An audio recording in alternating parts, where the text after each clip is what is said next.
quand tu as face à toi un détracteur, eh bien, il te revient d'explorer les motifs. Parce que on peut tous être à un moment ou à un autre détracteur. Là, le seul truc, c'est que c'est un prospect, donc c'est un petit peu plus embêtant.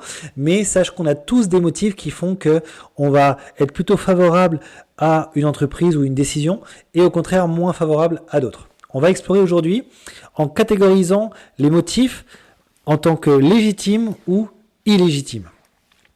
Alors, tu es donc face à un prospect qui est détracteur, tu as déjà capté les signaux, tu t'es dit « Ok, lui, je le sens pas, ça va pas le faire ». Donc, on va explorer quelques signaux. Premier côté, le côté éclairé, on va dire, les signaux légitimes. Les deux signaux ou trois signaux principaux, ou plutôt les motifs principaux, ça va être le fait qu'il a déjà des habitudes de travail avec un fournisseur. Et ça, c'est tout à fait légitime. Pourquoi ? On est tous pareils, on n'aime pas le changement, généralement, et quand ça se passe bien avec quelqu'un, il n'y a pas de souci. Il y a toujours une période de rodage quand on change de fournisseur. Lui, il a fait ce mouvement, il en est content, il a des habitudes bien ancrées. Pourquoi changer ? C'est légitime. Donc, il est détracteur, il n'a pas envie de te faire rentrer, mais il en a des bonnes raisons. Deuxième chose qui est un petit peu liée, il est satisfait de son fournisseur actuel. Imaginons, ça livre dans les temps, c'est au bon prix, il y a une communication facilitée. Pourquoi changer ? Moi, je suis pareil, c'est légitime, je ne change pas de fournisseur, donc je vais te laisser, entre guillemets, à la porte du rendez-vous parce que je veux rester avec mon fournisseur actuel. Troisième motif légitime, ou illégitime, ça dépend comment on se place. Moi, je le considère volontiers comme légitime, c'est tout simplement la résistance au changement.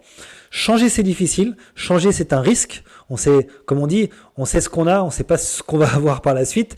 Eh bien, cette résistance au changement peut être un motif légitime. On n'a pas forcément envie de tout bouleverser pour éventuellement gagner ou pour probablement perdre. C'est un peu ça dans leur tête, donc c'est quelque chose de normal. Maintenant, on va passer sur la version un peu plus obscure, les motifs illégitimes. Et sache que au sein des forces de vente, c'est ce qui est quasiment tout le temps sous-estimé. Alors que c'est très important. C'est dans les coulisses, dans ce qui se passe en interne, qu'on va trouver les vrais motifs de détraction. Un des motifs illégitimes, c'est que c'est son bébé. C'est-à-dire que le projet actuel, le fournisseur choisi actuellement et le projet actuel, le fonctionnement actuel, c'est lui qui l'a mis en place. Donc c'est son bébé, donc il ne veut pas s'en débarrasser. Pourquoi je le classe en illégitime ? Parce que c'est pas très rationnel, c'est plus égoïste. Lui, à la rigueur, il s'en fout des autres, il se dit moi j'ai mis ça en place, point barre, c'est moi, on le garde, c'est tout. Donc motif illégitime, mais à ne pas sous-estimer. Deuxième, ça va être le fait qu'il voulait que le budget pour ce nouveau projet soit alloué à quelque chose d'autre. Et il n'a pas obtenu gain de cause. Ça, c'est illégitime. Pourquoi ?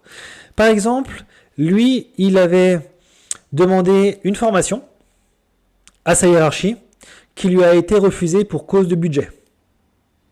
Et un mois plus tard, qu'est-ce qu'on lui demande ? De mettre un nouveau projet en place avec tel budget. Et il se dit, ok, là, en gros, on se moque de moi.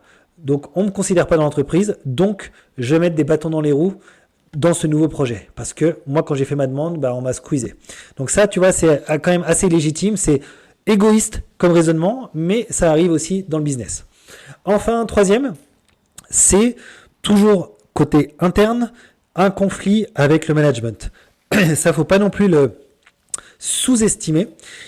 Il se peut que ton prospect soit en conflit ouvert avec son management pour différentes raisons. Donc là, on avait évoqué par exemple une formation, mais ça peut être plein d'autres choses. On lui a refusé ses dernières vacances, on lui a refusé une mutation ou quoi que ce soit, ou on lui a dit des ordres qui lui a pas convenu ou d'une façon un petit peu abrupte. Eh bien, ok, il est en conflit, il veut saboter le projet qui a été demandé par le management.